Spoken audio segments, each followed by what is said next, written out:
Mbak Astuti. Nggih. Astuti iki dadine cilikane iki kathokmu ki mung logro wae. Kok iso? Nanti Stuti kono Stuti. Oh, kae disetuti. Lah iya. Aku ki Astuti lho, Mas. Lah wong ya jenenge wong Jawa ki es ki klatambahi A kok ya. Sing penting nganggo T ya. Iya ya tut. Ning arjen nek ketok guyu-guyu wae.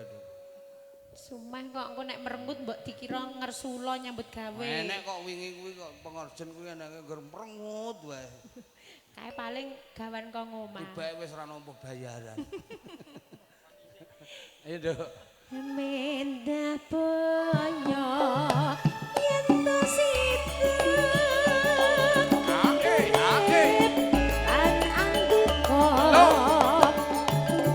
Solo. Yo. Ake. Ake. Oh.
Dhewe banter.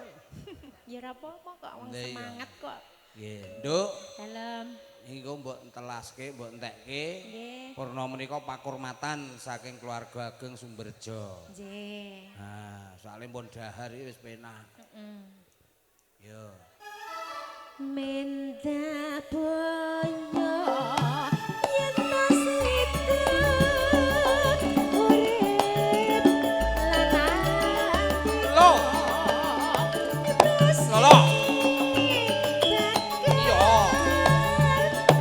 Ae. Oh, oh. Ae, oh. lahir putra Sulistyo terus bisa nyebut